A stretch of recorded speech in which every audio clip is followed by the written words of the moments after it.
Welcome to the Storypowers Podcast, a show about the power of stories, the people who tell them, and why you should be doing it too. I'm your host, keynote speaker and storytelling coach, Francisco Mahfuz. My guest today is Chris Watson.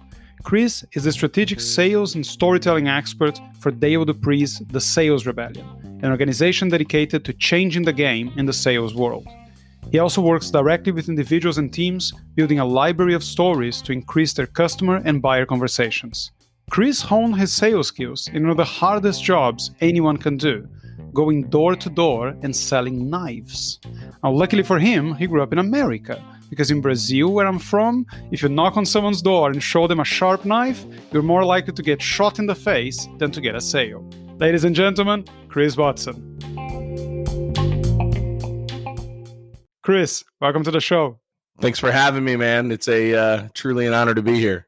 So I heard you talk about this selling knives thing, and I was wondering, were you already telling stories back then, or was this still the Ginsu knife style of sale where you just show them how quickly you can cut through a tomato or a bathroom pipe? Yeah, no, I've always I say I've had a story journey. When I was a 4-year-old, I think I told stories to earn more attention.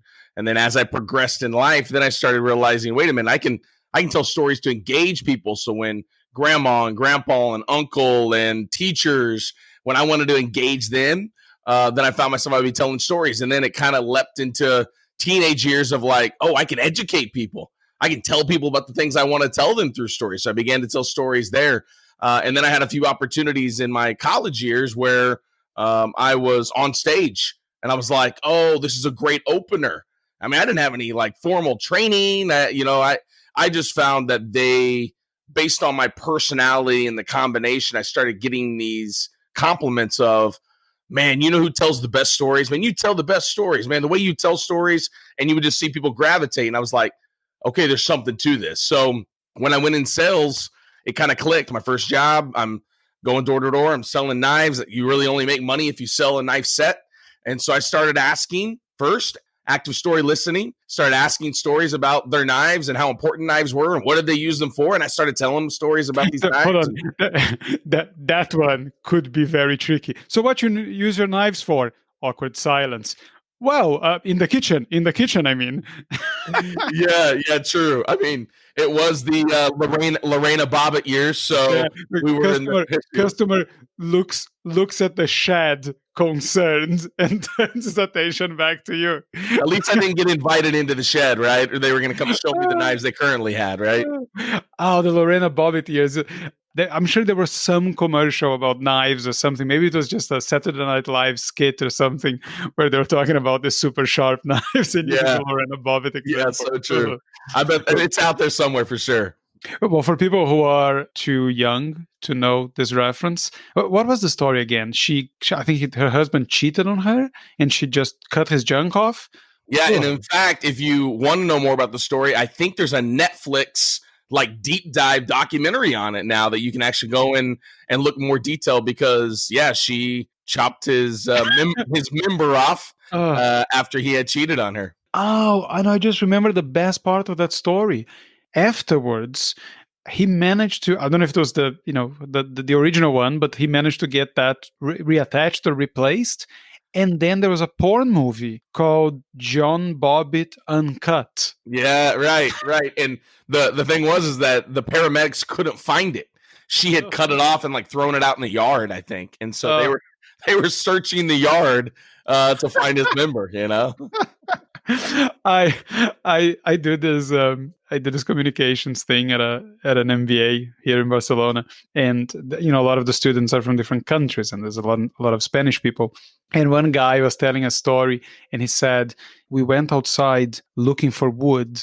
And I had to explain to him, looking for wood can be interpreted in different ways in English. So maybe I would suggest, you were looking for firewood. Yeah, there you go. Yeah. Less likely to go Clarity. If I understand correctly, wasn't one of your influences in the way you started, communications or sales, your dad? Yeah, he was. My dad taught me the value in engaging people in stories. So what I mean is like, I think one thing that we do sometimes in stories, or I should say we fail to do, is we finish the story for them. We don't give gaps, the right gaps in our story for the listener to actually be able to engage mentally, dive in, create cause and effects on their own. And so when I would watch my dad coach, when I would watch my dad sell, my dad was an ad salesperson. So one of the toughest jobs here in America is to sell ads in a free publication. So I am going and convincing businesses, no one's going to pay for this publication, but you need to pay money to put an ad in there because that's going to grow your business. So at 8 years old, I remember traveling with my dad to a couple calls. My mom was a nurse. She had to work like the weekend shift, and I would watch my dad in action. And he would tell stories about, they come in, they pick the paper, and what do they see first? They see your bright orange logo. And what does that make them feel? Well, you're the only one with a bright orange logo, Tom. And like, just seeing my dad kind of weave those stories. But the biggest thing is he left gaps. And I'll say that's been a growing time for me, is leaving those gaps. Because I think too often as storytellers, we like to start it and finish it the way we see it as being best, instead of allowing the listener, the reader, to kind of participate and fill in some of those gaps like movies do, right? So when you say gaps, are you talking about the pacing of the story? Are you talking about actively asking them questions, or just, what do you mean exactly when you say gaps? So let's do a fun one, and then we'll do a more business-like one. So a fun one would be if I said to you, and this comes directly out of the book, The Science of Storytelling and the Way Our Brains Work. If I said to you, my son Carmichael, I went downstairs, I see my son Carmichael, he's got a banana in his hand, there's vomit on the floor, and he is crying his eyes out. So notice in that story, there's a lot of gaps for you to fill in your brain. You're thinking, well, what are you thinking? Let's ask you, what are you thinking when I tell that? If he's got a banana in his hand and there's vomit on the floor, and he's crying. I'm not sure. If this was my daughter, I would think that she had done away with her younger sister and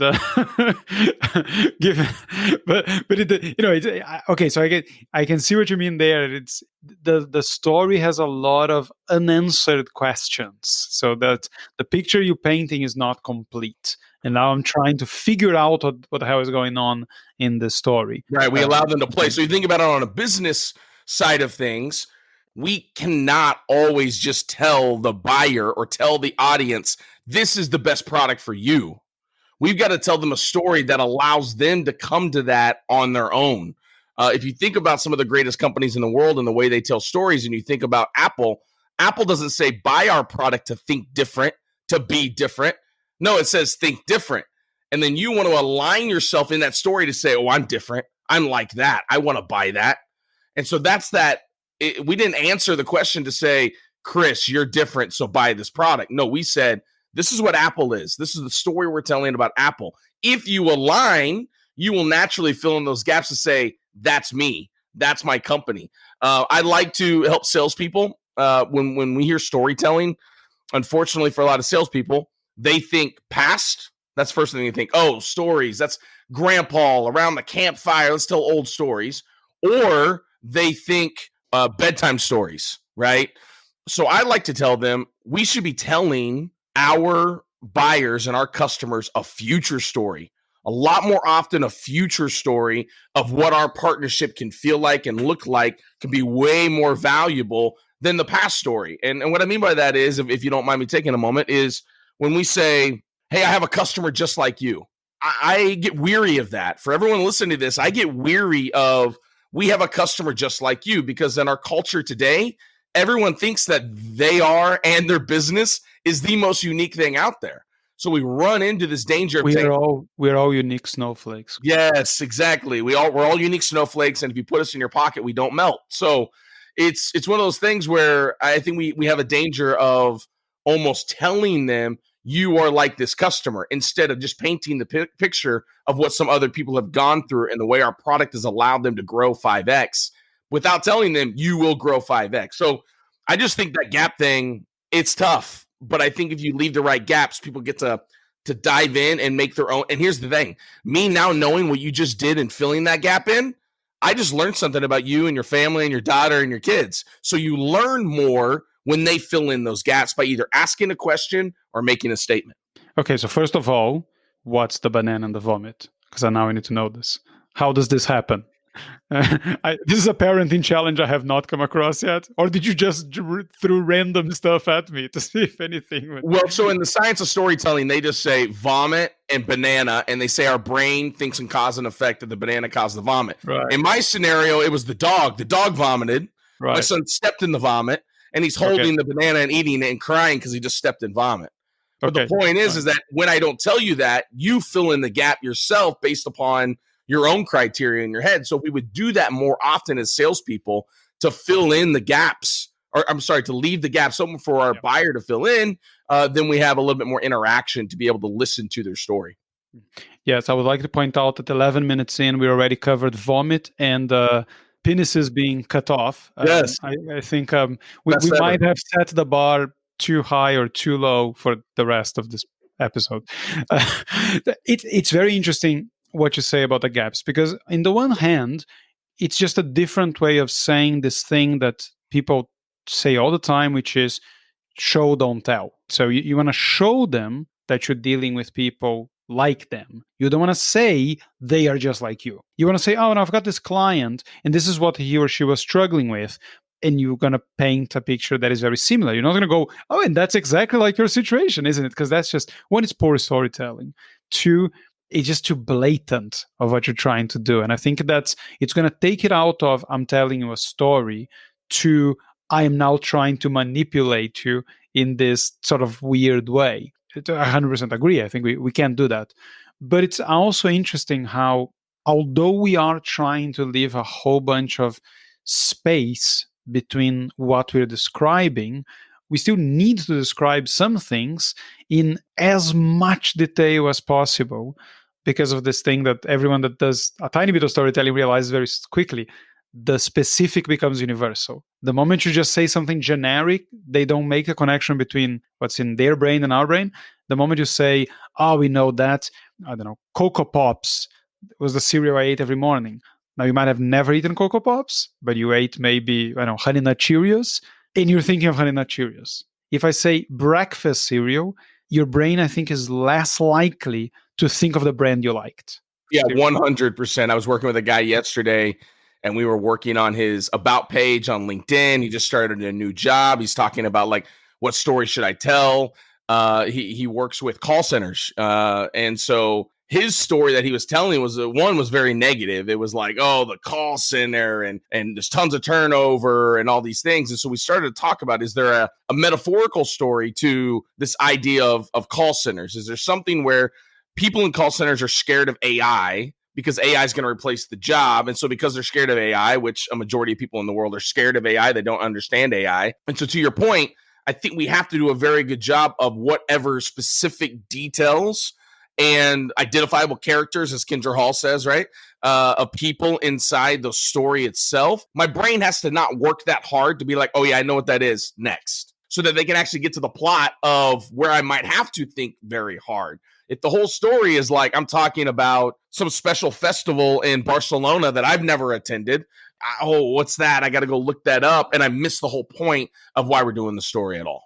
Yeah, I think I've heard you say something like that you want to use details that they cannot hide from. And I think what you're referring to is sensory stuff, smells and taste, the sound of some specific things. And the brain just goes to those. Most people will understand what the smell of rain on concrete, on asphalt is, or the smell of freshly brewed coffee in the morning, or burnt bread. The brain does the same thing with this type of sensory information that it does with questions. It has to engage. There's no way your brain can disengage. If I asked, are you wearing any trousers now?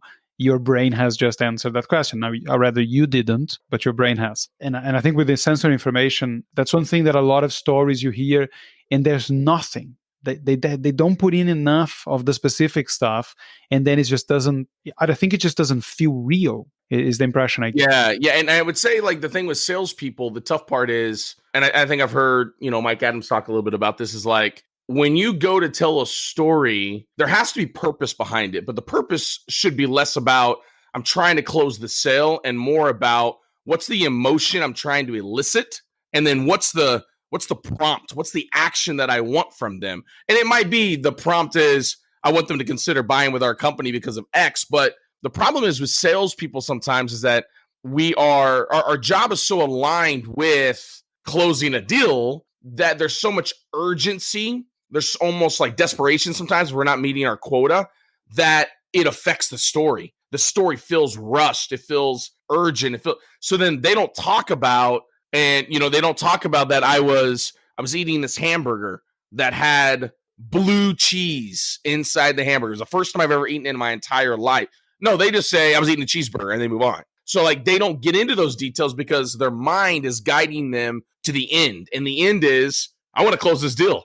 So I'm only telling this story to close this deal. And I think that's where we have to be conscious of, no, I'm telling this story because this story is a much easier engagement and conversation for them than me saying, hi, I'm with XYZ company and I sell ABC and we solve, DEF. Well, that point you just raised opens the door for me to talk about something that is going to be, is going to make it even clearer to anyone who doesn't know that yet, how much of a nerd I am. But you got asked in another podcast about what superpower you wanted to have.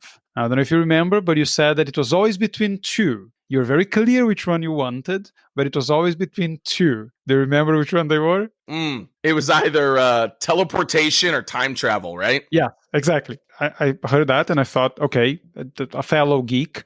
But then I thought how an amazing metaphor for communication and the value of story those two things are. Because what you just described is salespeople thinking they can teleport themselves to the closing of the sale. So I just want to get there. I don't care what happens in the middle. I want to, bump here, bump my way over there. And whoever heard this knows that it's an X-Men reference. I'm sorry.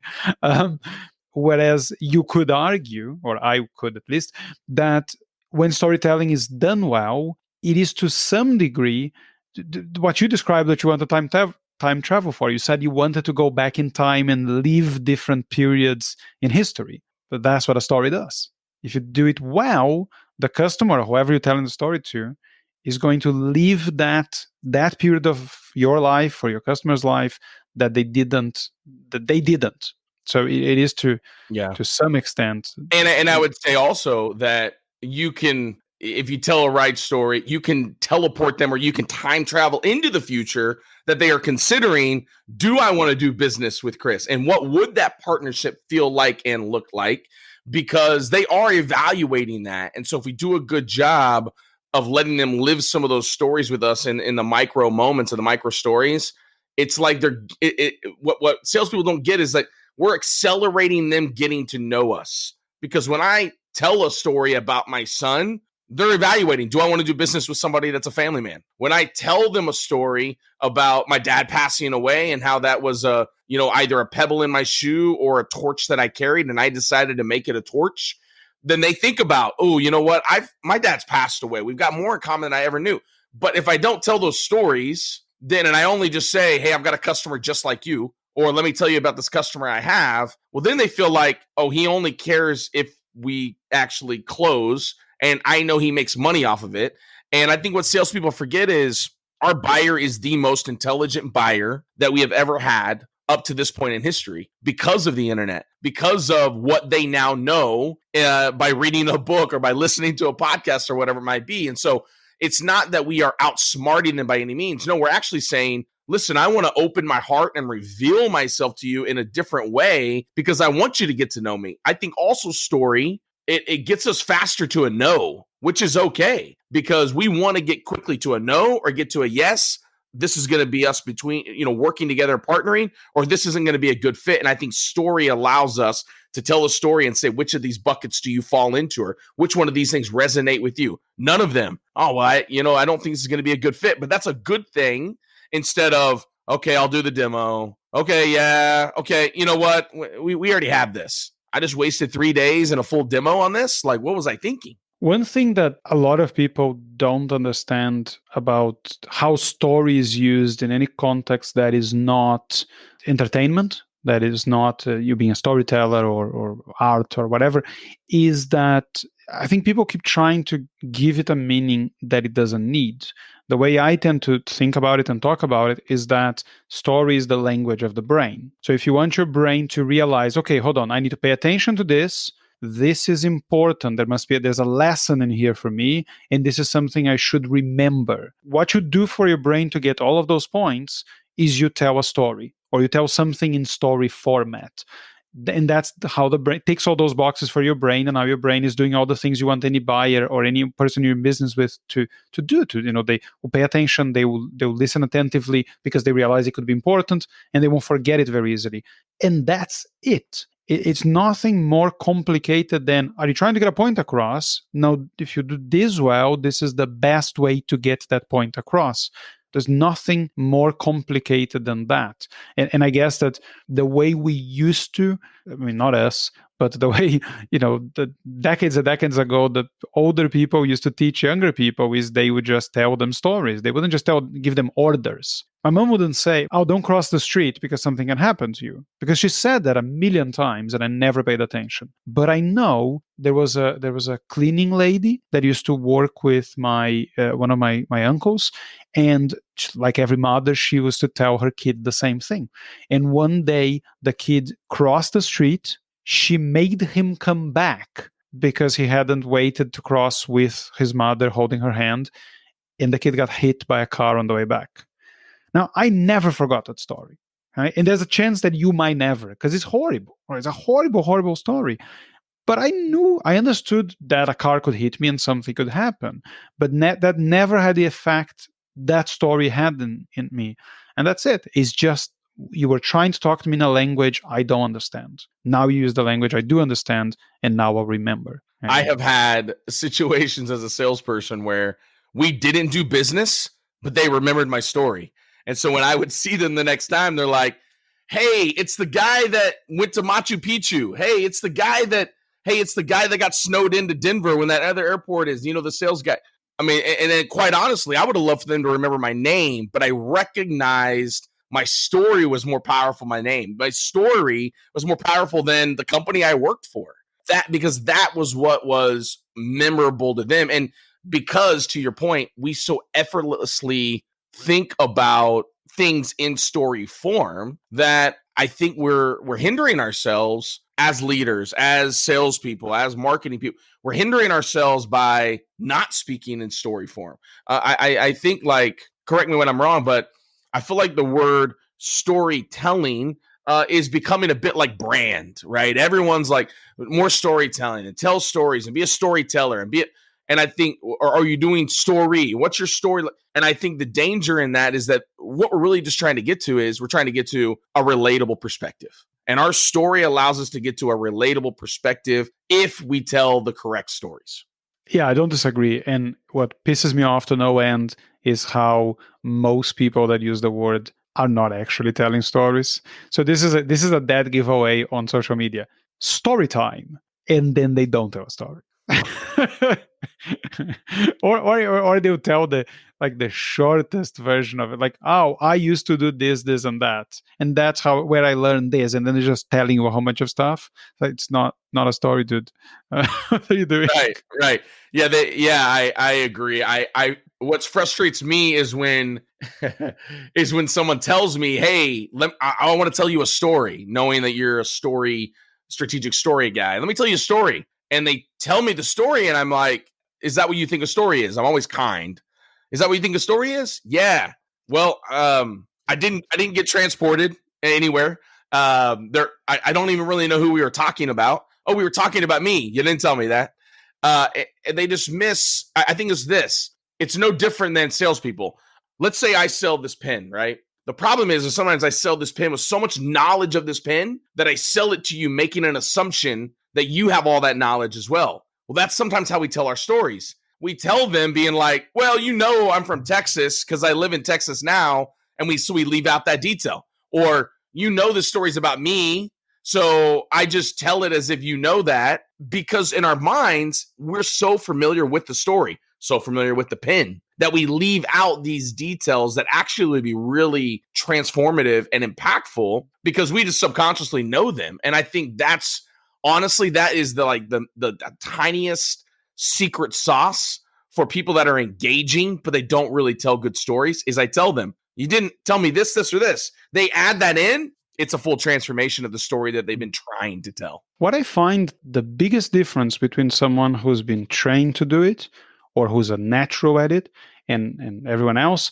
is the moment, is the difference that it makes to tell that, don't tell me how your whole sales career went. Just pick one encounter that represents that and give me that one with as much detail as you can. That is a story. You telling me, oh, I've been in sales for 10 years and I started here and then I did this and then I did that. That's a timeline. It's not a story. Okay? And the story could be there's a storyteller called Matthew Dix who talks at the Moth. And I think he won the Moth Grand Slam 40 times or something, which is kind of ridiculous. And I've heard him say that a story is 5 seconds. It's that moment of change. Everything else is important, but if that is not there, then it's not a story worth telling. And I think when we're trying to talk to people about using story in business, it's just like, okay, what do you want? You want them to trust you. Fine, share a time in your life where you've done something that shows you're trustworthy. That's it. There's nothing other than that.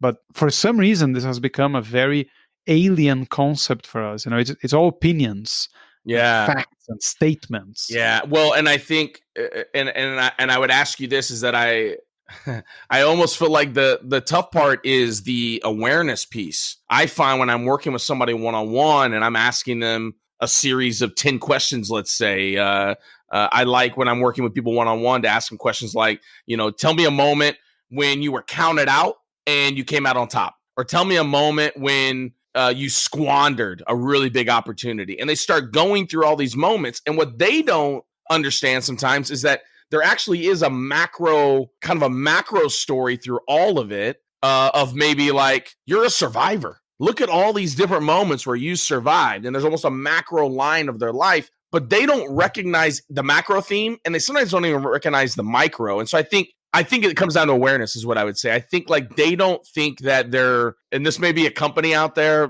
somewhere, but anyways, they don't think that they're story worthy. They don't think that moment. Coincidentally, Matthew Dix, who I just talked about, is called Storyworthy. Okay, cool. Yeah, I'm gonna write that down. So I think that there's very different levels to the work we're talking about. So I think there's obviously tremendous value in this. How do you call it in America? Is the 30,000 foot view, 50,000? Yeah, 30,000 foot view. Yeah. So where you genuinely trying to look at a life or a career and then extract a theme out of it to say, I'm a survivor, I'm someone who adapts or whatever. But I think for a lot of people that we are telling that they should be using stories in business for leadership, for employee engagement, just for better communication, all we're trying to do is move people from talking about data and facts and opinions into talking examples. So, right, you love working for the Sales Rebellion. Okay, tell me a moment in the last year that made you feel proud to be a part of that organization, or a moment you felt you made a difference. That's it. Whatever little story you come up with, whatever you come up with will be a story, and will probably tell me a lot more than you telling me a whole bunch of stuff about how this company works like this and they always look like that. And when what made you think that, I don't know, Dale Dupree is as impressive an individual as everybody thinks he is? Just give me one time and you will. Yeah. I like that because I think comparing that to somebody that's watched a movie or read a book, you get those single moments from your, let's call it the hero or the character, that main character. You get those single moments that actually, that single moment firms up their identity as a character more than almost the entire story. It's that one moment that really firms up, oh, they're this, oh, they experienced this. In the grander theme of the entire story. And I'd like to ask you a question. So what fascinates you about X-Men and comics? I hear you talking about that a lot. What did those stories do for you that it, I guess, embodies like, yes, I keep coming back to them and I keep engaging in them and I love them? There's the risk of metaphorical time travel when we talk about these things, which is that I'm going to go back in time and change the meaning of things. When I read them, they were just cool. You had Wolverine with his, adamantium claws, and you had all the, guy who teleports and a guy who's made of organic steel or whatever it was. So they were just cool. And this is how I felt then. X-Men, Spider-Man, the Batman, the ones I really liked, I just felt they were really cool. Now, when I analyze now, what probably attracted me to them is that, particularly if you think of X-Men or Spider-Man. I mean, Spider-Man is so obvious when you look at it with a grown-up's eyes. He's a nerd. He's not popular in school. There's a whole bunch of things in his personal life that are not great. And then something happens and he becomes amazing, but he can't tell anyone. I mean, like, what kid did not wish that, like, you go on holiday and you come back, you have a different haircut. This is the one that's going to do it. Or you change your looks slightly. And in a silly way, I still get this because my family and most of my childhood friends live in Brazil. So they see me once a year. So there's always this like, is this the year that I come back looking a lot better? And I'm an improved version of myself. So I think with comics, a lot of the stuff that attracted me was the really fallible people, the ones that were trying to fit in. And I think that's what attracts a lot of people to those types of comics. And that's why Batman is significantly more interesting than Superman. Because, I mean, what is Superman's great problem? Kryptonite? Yeah, kryptonite, which is boring as hell. He has to pretend that he's normal when he's actually amazing. Mm-hmm. Whereas most of the other ones are not, like Batman. Batman is just a normal guy. I mean, like, seriously problematic, but a normal guy. Yeah. So I think that's what it was then. Now, I mean, I don't know to what extent that has translated to the movies and to everything else. I think it was just nostalgia more than anything else. But this is another thing about story, which is it's transportation, like a word you used earlier. And I read all sorts of things, and I read fairly obsessively, and I read a lot of fantasy. And I was trying to figure out what is it about it that attracts me so much. And then I realized, well, I'm on holiday. I'm trying to sort of distress and deload and whatever. And these are like 3, 4, 5, sometimes 10 books in a row where I'm just sucked into this different universe. And it's not that the universe itself is that appealing, it's that I am transported and I'm in it and I care about the characters. It doesn't matter what the story is. It could be a story about a corrupt cop in New York. It could be a story about Lord of the Rings type of stuff. It's a good story.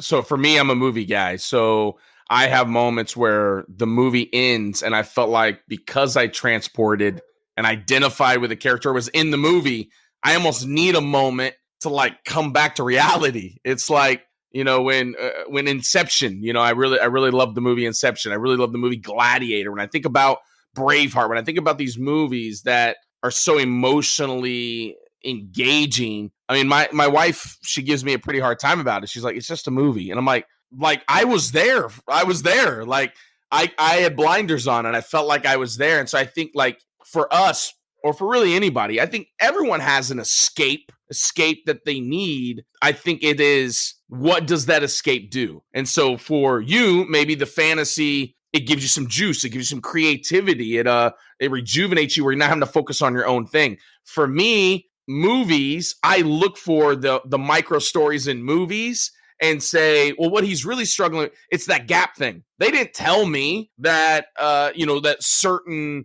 storylines were very explicit about, oh, his dad wasn't around or his mom wasn't this. They may have just lightly inferred that. And so, or I inferred that from lightly, different character growth.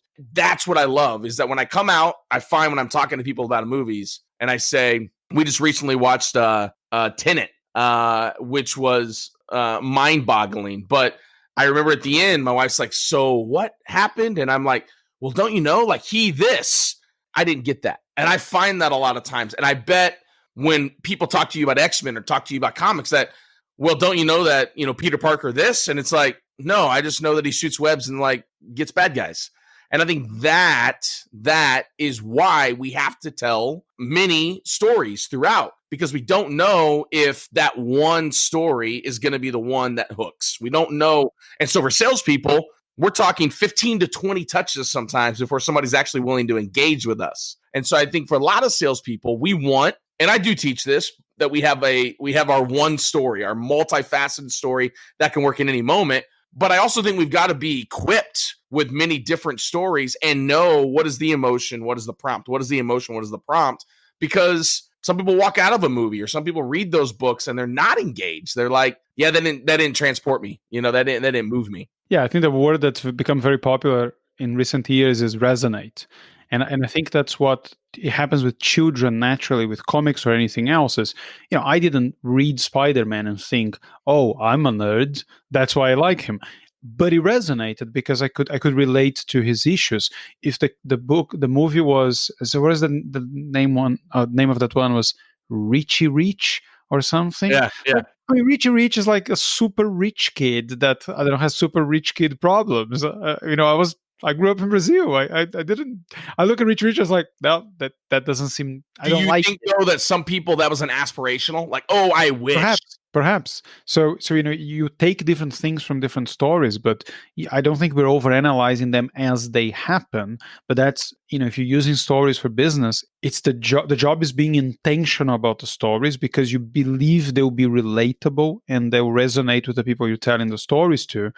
But you're not going to go. The customer is not listening to that and going, oh, he just told me a story about someone who sounds just like me. And now, I mean, if it's that transparent, then you've not done it well. So what do you call the story equation?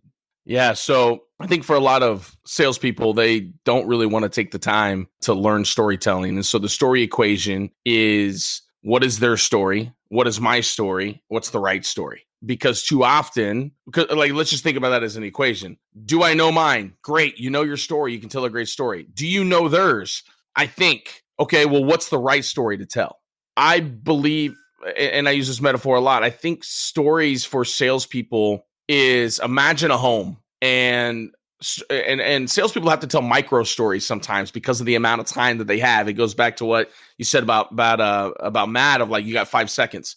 So I believe I'm a heavy believer in early on micro stories, because micro stories are like if you came into my home and I cracked all the doors in my home and I told you just a quick, oh, that's my room where I do that. Oh, that's the room where that happens. Oh, that's the great media room with the big TV. And those are all just micros, but you're painting a picture of what it could look like. Now, if I said then to you, pick one, you would go choose the story that resonate, like, ooh, I want to go see the media room. Well, for salespeople, because business owners and buyers are getting called by thousands of salespeople, we have to tell a micro story that entices them to say, I want to know more, or I'm ready to engage. And so the equation is, what's your story? I know it. Perfect. I know my story. I know the story I'm going to tell. What's their story? Fantastic. Well, what that equals is, now what's the right story? What's the correct story?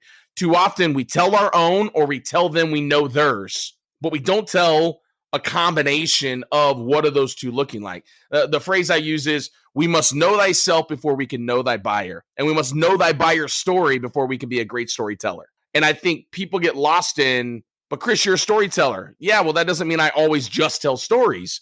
I've been encouraging the people I train with to read this, because it's active listening. It's only 25 pages by Carl Rogers. And he dives into this idea of like, how do I be an active listener? If we can ask for stories and be an active listener in the story, we can quickly tell the right story.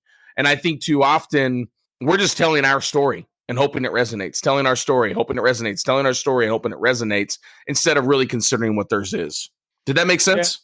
Yeah, it does. When it comes to active listening, one thing that we need to train ourselves to do, and I, as guilty as that as the next person is, we also need to get better at asking for people's experiences and their stories specifically. Say, for example, you're working in, financial sales or whatever. Typically, you would ask, so what experience have you had with financial advisors in the past? And you're going to get some explanation. It's a lot better if you say, tell me about the best experience you've had with a financial advisor, or the worst. and they will tell you something a lot more specific with a lot more relevant detail about what they liked, what they didn't like, than if you ask openly. And if you pay attention to that, then perhaps you don't even need to tell a story. You just again, you could tell a story. It would be a better way to communicate anyway. But if you're just going to pitch them, then you know what to emphasize and what not. But it's asking the right question and actually paying attention. And it's not something a lot of people do, particularly we who are to some degree or another in the speaking business tend to find that we want to spend most of our time doing the speaking, not the listening. But what I will tell you is the amazing thing about your podcast, the thing that I appreciate most that I don't think gets talked about enough is the amount of research, the amount of deep dive that you do on people. Now, because you're a natural reader, it probably doesn't feel like work sometimes. So it's an incredible amount of research. And that is where I say, thank you, Lord, for being in the time that we're in, because that same company you're talking about, I can go and actually find things out about them, about their employees, about the exact problem that someone may write about, ask about, comment on. I can do a deep dive on them. So then when I ask them for a story, I can actually say, your financial advisors work with Fortune 500 company business owners. Tell me what was the best moment where someone left a competitor and came to you all. Oh, well, but I'm asking that specifically based on the research I've done. If I'm really good, I can know their exact title, because maybe it's not financial advisor. Maybe it's like professional financial representative. So you're professional financial representatives at XYZ company. The more that we can say something very specific to them. I know Gary V, a couple of years back, I remember him. He was filming a video. He had a video that he was going to put out. This is the core video. Then they said, okay, let's record all your audiences. And he says, men in Detroit over the age of 40, teenagers in Dallas, Texas, moms in Pensacola, Florida. Because when he called them out directly, they tuned in to the story that he was about to tell. And so I think if in sales, if we can do that more often to say, a Francisco X-Men reminds me a lot of the powers that we have in our organization. It's like, okay, I may not believe you yet, but tell me more. And that micro story brought you in because it's like he did his research. He knows I like X-Men. So I think to your point, that's what makes a great podcast. That's what makes you and your guests coming on. When I learn so much when I hear the guest almost, here's what I'll say, guests that come on here and you tell the knife story about me, that almost puts me in a relaxed teetering moment, because it's like, okay, I'm talking to someone that knows me, even though we really don't, but we've interacted a lot on LinkedIn. That's what you want out of your buyer. You want them to feel like, oh, Chris actually knows my world. Okay, I can lower my shield and listen a little bit more. I wanted to ask you, before we're done, about something that I've never heard you talk about, but I have a feeling you might have some opinions on. The greatest sport on this earth, which you people call soccer, which is actually called football. And I was thinking about this because, well, I realized that you either became professional or you almost became professional, and you still run soccer clinics, from what I understand. Correct. And so the world has recently lost Maradona. And then all these conversations about who's the greatest player of all time come back up. And I live in Barcelona, so I watch Lionel Messi on a regular basis. And I find incredible how the difference of a player that has stories told about him and who makes people, who people project their own lives and their own stories on them, the difference between that and someone who feels at times like created in a lab by robots to be the perfect football player, like Lionel Messi, but they seem to have forgot to input the personality bit. And I don't know if you've ever thought about how much the way we consume football or soccer as spectators, and even within the teams, like how much the narrative makes a massive difference. 100%. I attended the World Cup in 2010 in South Africa. And prior to that, I had attended, MLS games, and I had even attended, like qualifiers where teams came. But to go to another country and experience those games the narrative, in fact, I would say this, like the narrative is almost all you have sometimes when you're watching the game. And that narrative is created by a lot of different things. For young people, it's created by video games, right? They play with that player. They play with Messi, or they play with Dybala, or they play with Mbappe. They play with them on a video game, and because they play with them on a video game and he's so good and he helps them win, in real life, that guy becomes their hero, right? It's really interesting. But I would agree that it's like I think people and athletes in sports, and especially football, it's like a bottle of wine. It's just so much more exciting to drink a bottle of wine if it has this major backstory of how it was created. So when I watch a player and I hear about Messi and growth hormones and, being short and little and counted out and then making a name for himself, or I think about Ronaldo and you see kind of his before and after and who he was and where he came from, or you think about like Carlos Tevez or whoever these players are that literally soccer for them wasn't just soccer like it was for us. It was their way out of their situation, of their life, right?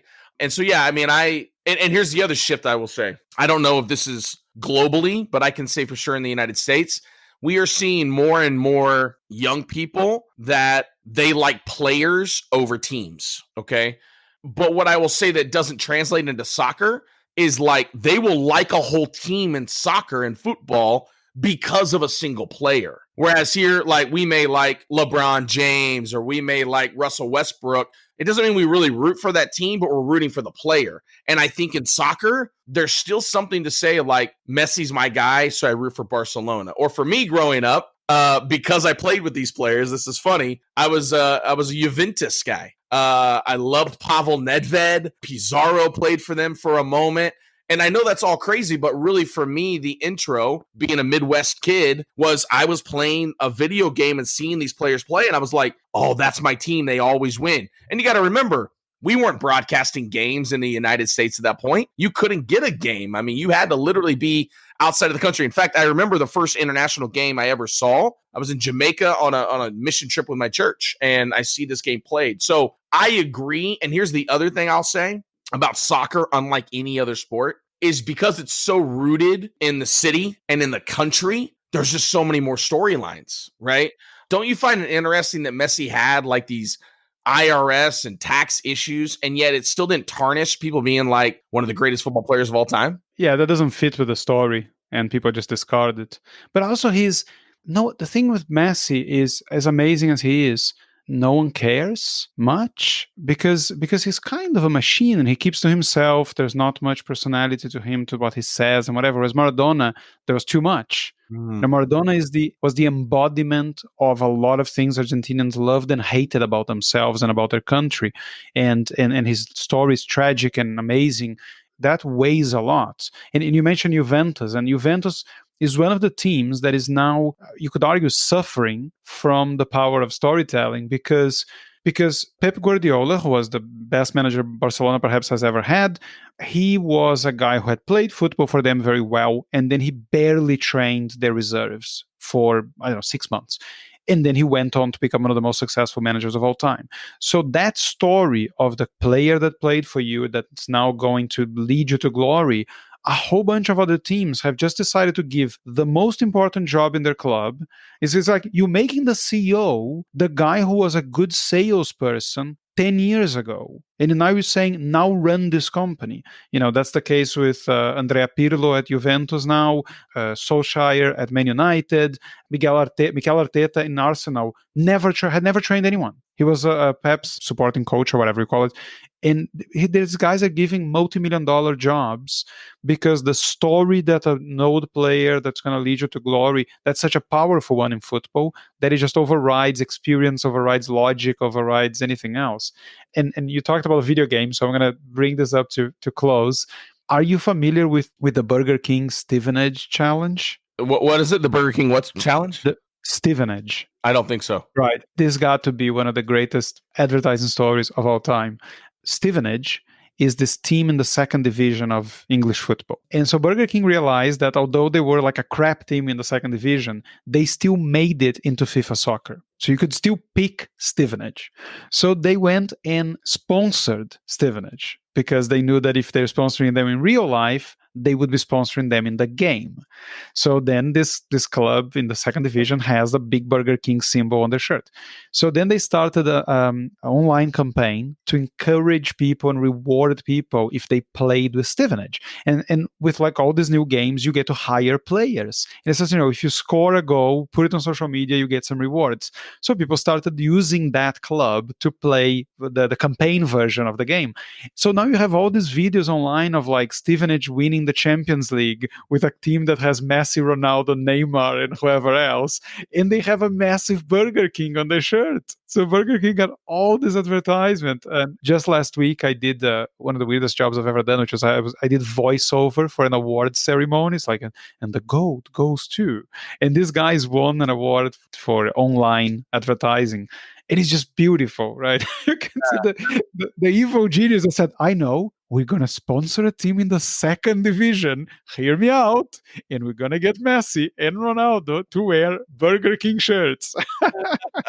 Right, Chris, if people want to find out more about the stuff you do, where should they go? Yeah, so you can go to the website, www.thechriswatson.com. You can find me on LinkedIn.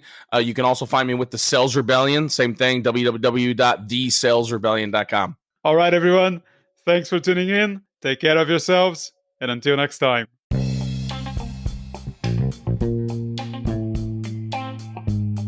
I hope you enjoyed the show.